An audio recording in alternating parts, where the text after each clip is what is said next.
welcome to Counterpoint Generations. It is Monday, February 2, and I am Counterpoint editor Zafar Sobhan. I'm here with my father, Professor Rehman Sobhan, and well, it's the 10 days before elections, so we are absolutely in the final stretch. I thought today we could talk a little bit about elections, past, present, and maybe future. So, with respect to this current election, of course, it is upon us. There's not yet much to say except we can prognosticate. I'd mentioned earlier to you about the Innovision polling, which you're not actually familiar with. So let me bring you up to speed on that. Innovision is a polling company, and I actually spoke earlier with the MD, who is a good friend of mine, Rubaiyat Sarwar, and they've been doing polling, 3 rounds of polling over the last 18 months. And so it's quite robust. And what their last set of polls, which they just released last week, have shown is that 2 or 3 important things. So one thing is it shows that the BNP seems to be pulling away in terms of the popular vote. So earlier they had a lot of undecided voters, and they had a lot of voters who didn't want to say, and those have narrowed. And so what it seems is that, and most of those voters one could perceive or one could theorize were sort of Awami League voters, perhaps. And it seems that most of those are now breaking towards the BNP, which sort of makes sense. It'd be unusual for an Awami League voter to vote for the Jamaat. I think a number of them are going to still not vote, but many of them, I think it seems, are intending to vote. So that was one of the things. That said, one of the things which is different in this election, which Rubaiyat is theorizing, is that normally if you'd see BNP get 50% of the vote, that would translate into a massive majority in the parliament. But he doesn't think that that's going to happen. He feels that a lot of the seats are going to have very narrow margins, and then the BNP will win a lot of seats by a huge margin. So in the language of parliamentary democracy, those are wasted votes because they don't really help them. So there's all of this information coming in. And what are your thoughts? I mean, Well, I think the first issue is the credibility of the polls. Sure. I mean, there have been a number of polls, and so far they have given varied results. They have at the same time indicated that these have been national polls. Yes, they're all national polls. That's right. So, big problem with national polls to forecast constituency-based elections. That's right. It's very hard is that to it doesn't give extrapolate. you any basis at all for concluding Very little basis. how the votes are going to fall. True. Constituency by constituency. True. Some of the top polling agencies, particularly the polling agencies in India, for example, they have detailed breakdowns of voting patterns, not just constituency by constituency, but within constituencies themselves. They are in a position, they have basically mapped out different social and communal groups, and they can identify voting behavior at that level. Here, you're really doing a catch-all poll, and how far this is accurate, what is the authority of the polling sampling basis, these are all still uncertain. But this is a very fair question. And in fact, to their credit, when you talk to the pollsters here, they will concede this. They will say, look, there are a couple of things. One, I think doing constituency by constituency polling is very expensive. You see, so that's one of the reasons they don't really have the funding for it. And they understand there are limitations. It's a 10,000 person national poll, which is pretty good. But as you point out, extrapolating the data, they have some data because it's being conducted in 64 districts, but it's really not that granular constituency by constituency information. But do they give information district by district?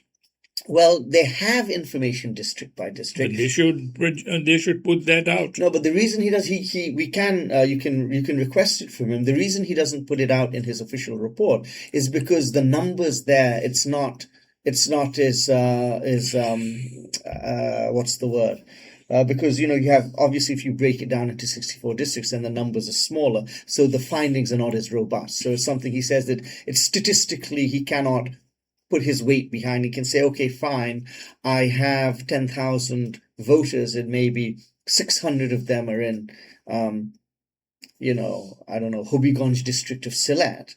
But because of the way we've conducted the poll on a national level, I cannot then extrapolate that data is going to tell me exactly what's happening in Hobiganj.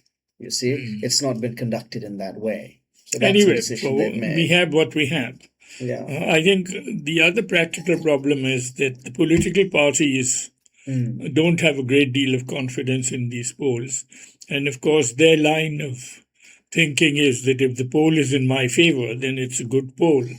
And of course, if it goes against me, then it's a fake poll. Well, of course, they have been running their own polling, which they are not sharing with us. But of course, the suspicion is, one always wonders as to how accurate political parties' own polling is, because I remember, in fact, the Awami League's polling, their internal polling, which, it's never struck anyone else as being particularly persuasive. But I suspect this is not a problem which is unique to the Awami League. My suspicion is that the BNP and the Jamaat's internal polling would suffer from very much the same problems, Anyway, they're not sharing it. I mean, post-elections. Well, Barrister Shishir did say that their internal polling shows the Jamaat winning 137 seats. He told me that. I think you were at that lunch as well. But again, how accurate this is stuff you tell journalists in order to get a good story. He's certainly not sharing the data with me for that. No, it is interesting. I mean, the fact of the matter is we don't know. We simply don't know. We haven't had a real election since 2008. And it's been 15 years and many, many things have changed. But it is interesting to see. And what I do in a situation like this is I've talked to so many people and I file away what they tell me. And then that tells me in the future, and I've been doing this for the last 20 years, who do I think knows what they're talking about and who is consistently been wrong. And so, I have a little bit. So it's going to be interesting to actually see. So one of the people I have talked to on this is, of course, my good friend Shafiq, who is the press secretary, you see. And one of the things he has mentioned, and I think I find this persuasive, is that he says that most of the minorities will be voting in this election. And typically the minorities have voted for the Awami League in the past. He says in this election they'll almost certainly all vote, A, and B, they'll vote for the BNP. Now that makes sense to me because I think, of course, if you feel vulnerable, you are likely to vote in this election. Not voting in the election is a luxury some people simply don't have. And my suspicion would be that they would vote for the BNP. So that remains to be seen as to whether that prediction comes true. But that's 8.5% of the electorate right there. That's a big chunk. Well, let's leave the predictions to the results, and then you can do a little exercise to see who came closest to the reality. Yes, who was right and who was wrong. Well, no, it's absolutely, it's true. But of course, the interesting thing is, and then, of course, the second point is, you said, you talked about the polling. The second question is, of course, the elections themselves. As to how credible they are going to be. And that's a question. I mean, I hope, and I think most people are anticipating that this is going to be a fair election. There's no real need for the interim government to put its thumb on the scale as far as we can see. And at the same time, again, it's different. The ability of an interim government to put their thumb on the scale is very different from that of a political government.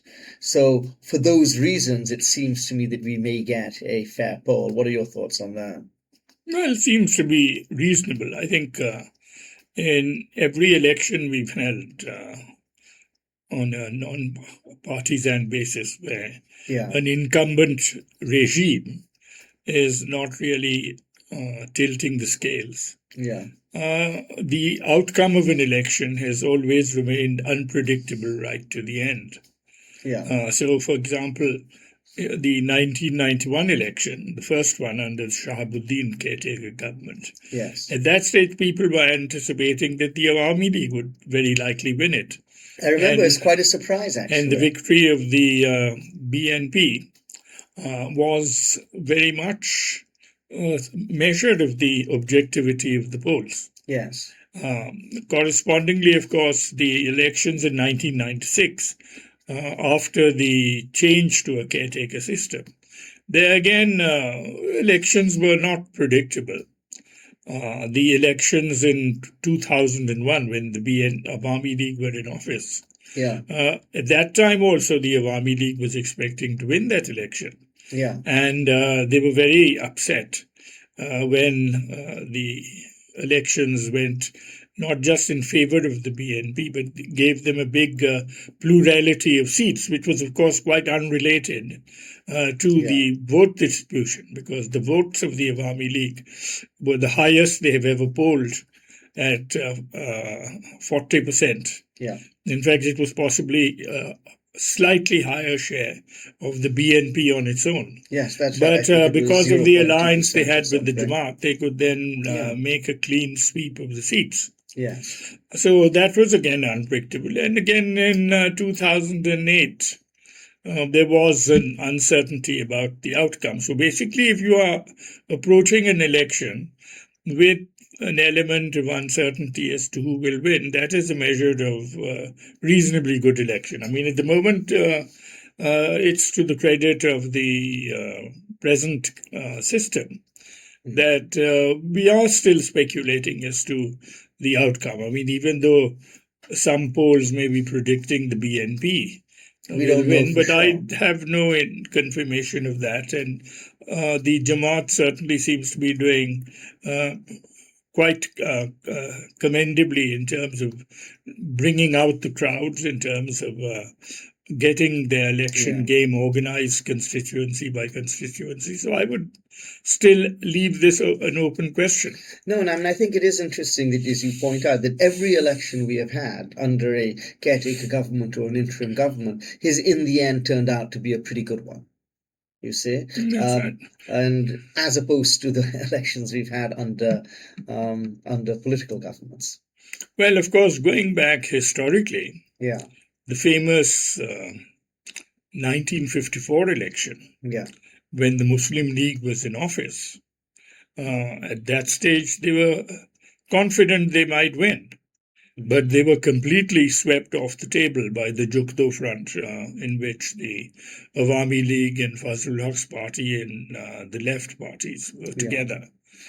So that was but of course, indication. But that is an example of elections held under an incumbent government, in which the incumbent government was defeated. I mean, if you again look at the 1970 poll, there again it was being held under an incumbent government. But at that particular time, the Yahya government did not take sides. I think they were giving some covert support to particular parties. I think it was one factor. But crucially, they were not on the ballot. They were not on the ballot, but they were backing some parties, and particularly a faction of the Muslim League in Bangladesh, then East Pakistan, because they knew the Awami League would win.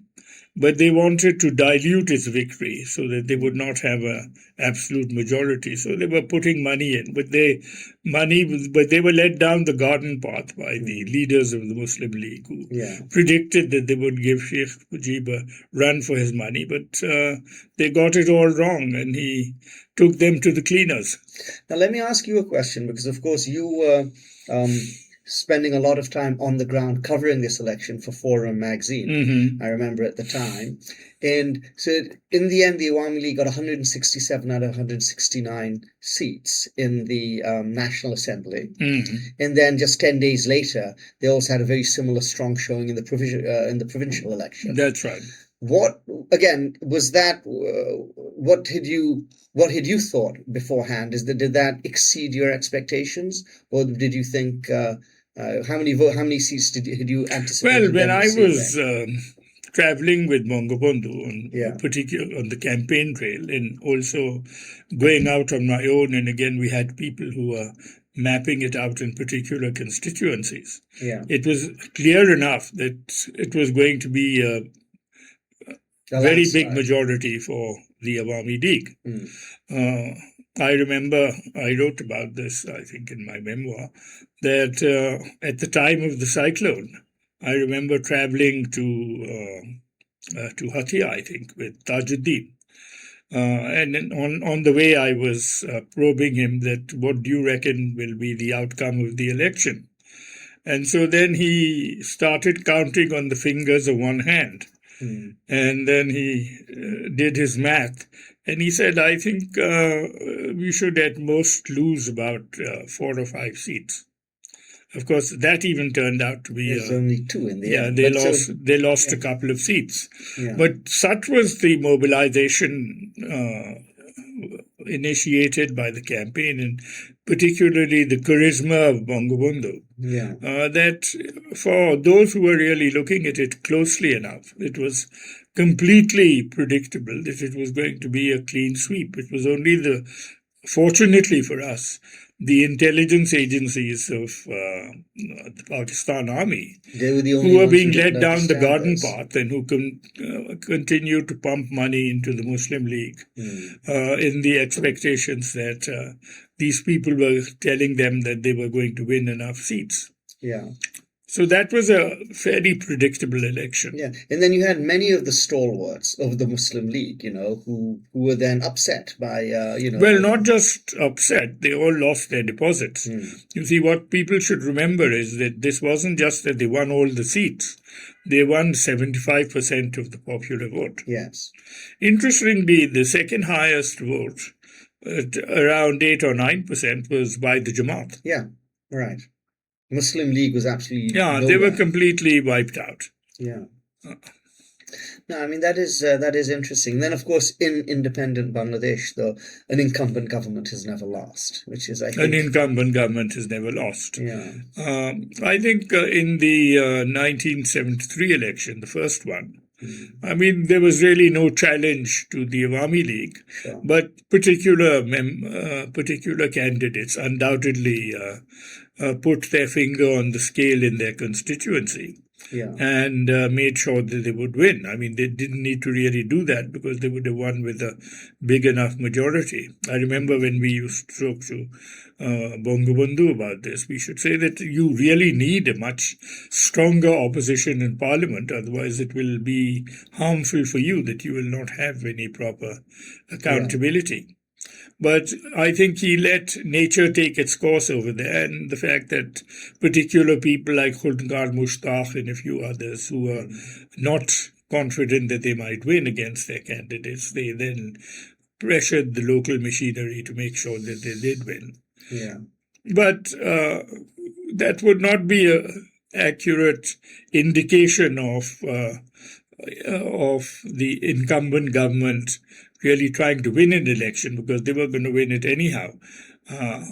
But later on, I think in the elections in the late 70s and 80s, presidential ending, there was a very clear move to manage the elections. I mean, we moved into the era of full macro-managed election in which decisions were taken as to who would win, who would lose, what share of the vote. Well, that would be micro level, in fact. So it was like at the constituency No, what level. I'm saying is macro level, meaning that you mapped out the end result of the election, and then within that you micromanage particular results. So it wasn't that there were intervention at the individual level, at the constituency level. So those were problems. And then, of course, we came to the caretaker. But hold that thought. We are going to take a small break and then we'll come back. But I want to talk a little bit about 79 and then we'll move on, because that's an election we don't really talk enough about, or much about actually, in Bangladesh anymore.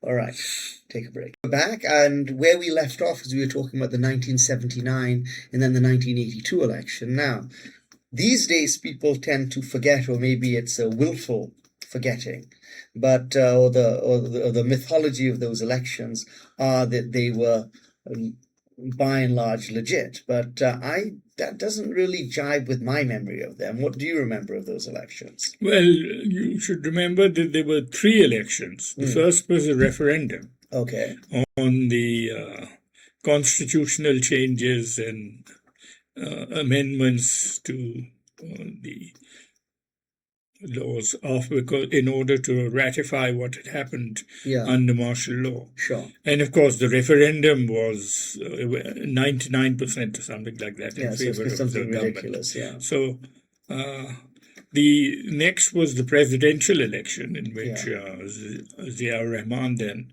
on behalf of hastily put together coalition called Jago Dal, contested the presidential election against General Usmani. And of course, he, I think, won on the base about sort of 70-30. And again, it was believed that that election was managed, as was the subsequent parliamentary election after that, in which a whole bunch of people were bought in, including ex-Muslim Leaguers, far leftist people like Toha, and a whole bunch of other people, so that they would have a diversity, but a big majority for the incumbent government, in which a whole bunch of completely unknown people were also bought in and deemed elected. So we have spoken to particular people who claim that they have been intimately associated with that election process. And from what one hears and from the way in which the results emerged, you got the impression that that was hardly a credible election. Well, similarly, 82. I remember 82 directly because we'd moved back to Bangladesh, and of course, Kamal Chacha was running as the Awami League candidate. And I remember the results coming in Fazle Lohani was he was the guy who was reading out the responses. Because I guess he was the great Bangladeshi television presenter of the day. So who else is going to do it on BTV? The results were coming in, and they were these comical results. And he started to sweat as he was reading them, because I think it was apparent to him how nonsensical they were. I remember this very clearly. Well, we then, of course, had the parliamentary elections of 1986 with Irshad.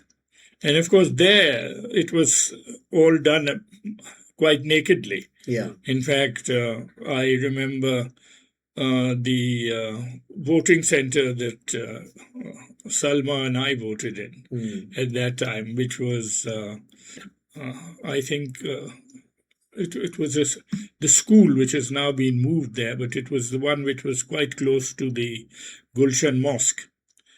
At that time, my voting center. And we voted in the morning. And then we roamed around the city seeing what was going on. And then when we returned to see what was happening in our constituency, we found the voting center was closed. So when we inquired as to what exactly had happened, we heard that the supporters of the Jatiyo Party candidate, he came, in fact, a little while ago with a truck. They then took all the polling booths with them, put it into the truck, and just disappeared. I see. So that was one election. Then, of course, Kamal's election, in which I think a colonel of the army had been deployed to supervise it, and in the presence of a visiting human rights leader who had come in from England, who was actually present there, he saw the way in which the election was managed. And there were a number of other incidents, in fact. When in the election of Tufail, when his ballot boxes were taken away in another direction, and he was sent off in another direction when they were coming down the river. So quite nakedly done. So there it was fairly naked. And of course, that was the election in which the Awami League decided to contest, and Khaleda Zia very sensibly concluded that it was not going to be a free and fair election, so we should not participate.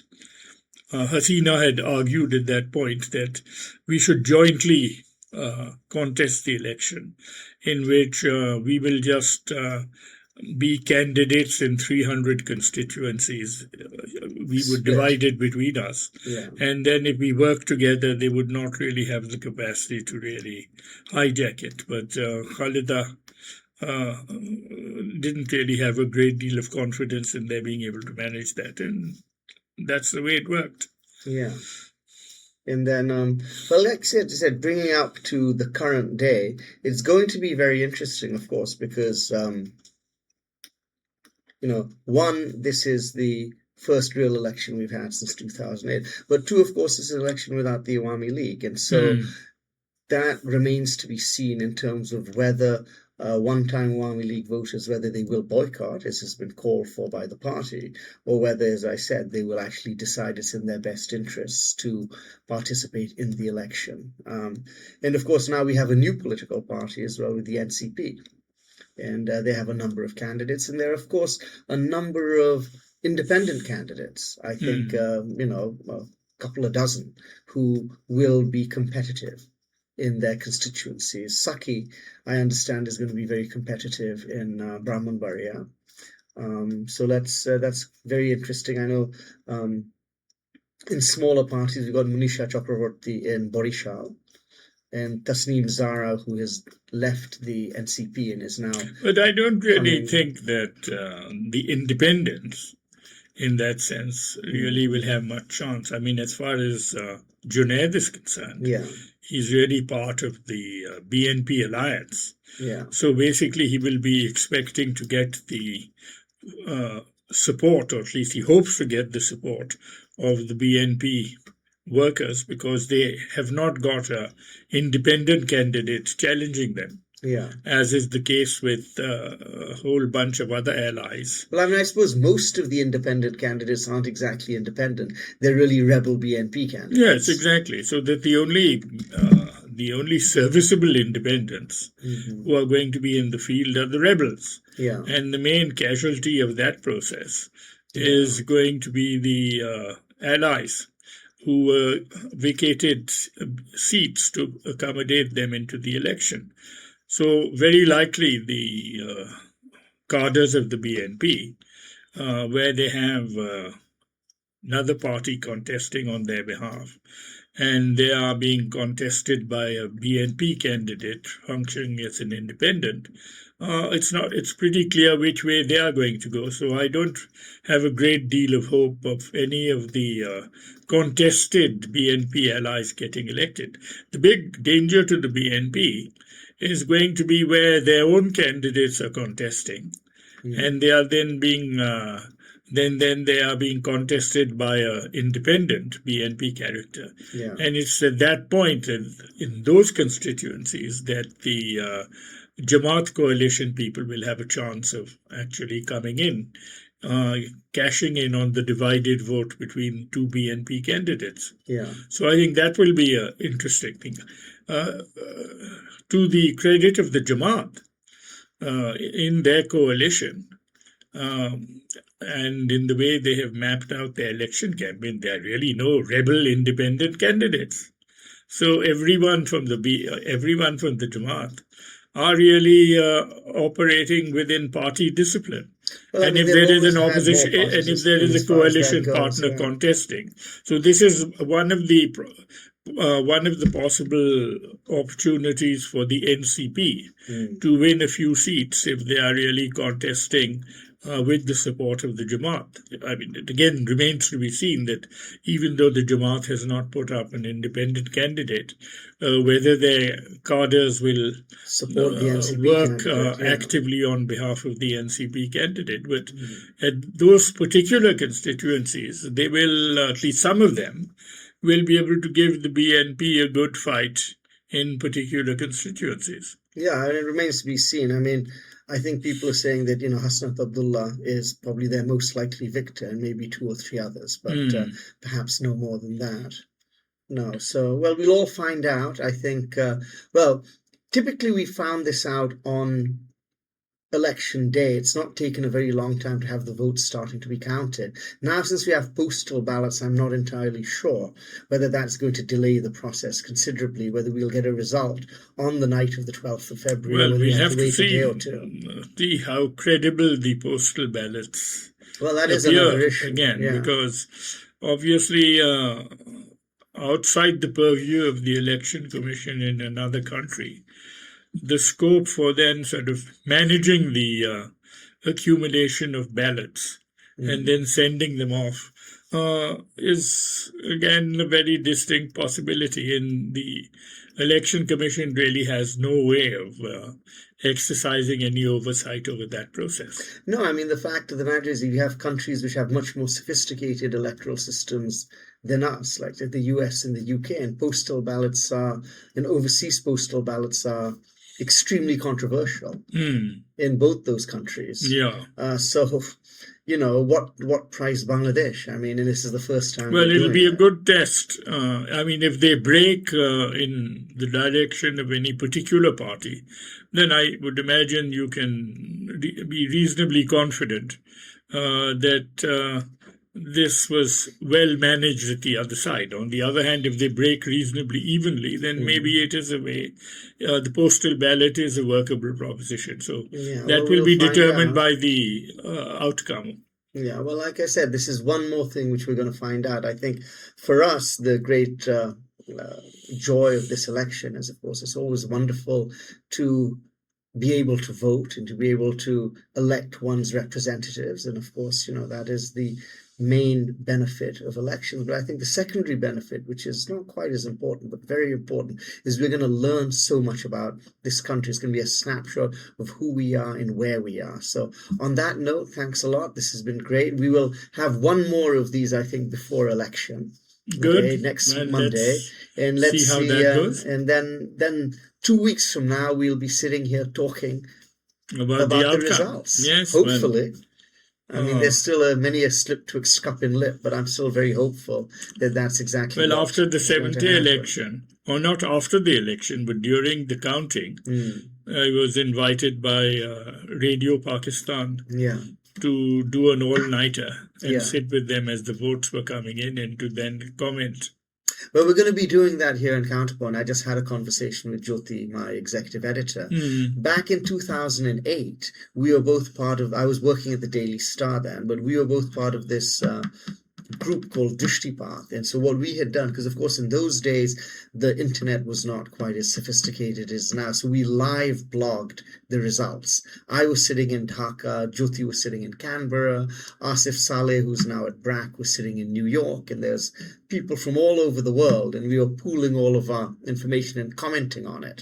So as the results were coming in. And it was really quite fun. It was good stuff, but that was the state of the technology then. What we're going to do this time is we're going to actually make it a Zoom call or a StreamYard call, and we'll broadcast it live on Counterpoint's social media channels, and we will comment on it. I'll host, and then people will come in and out. You can come in and chat for a half hour, and then someone else will come in and chat for 20 minutes, and we'll just continue doing this. We've done this in the past when I was at the Dhaka Tribune in 2016 and 2020. Ironically, for the US elections. We never bothered doing it for the Bangladeshi elections because there was really no point to it. But it should be good fun. So more information on that as it comes to light. And I think that's going to be a great way to see in the elections and to follow what's happening. Anyway, so catch you again next week. Thank you very much for tuning in.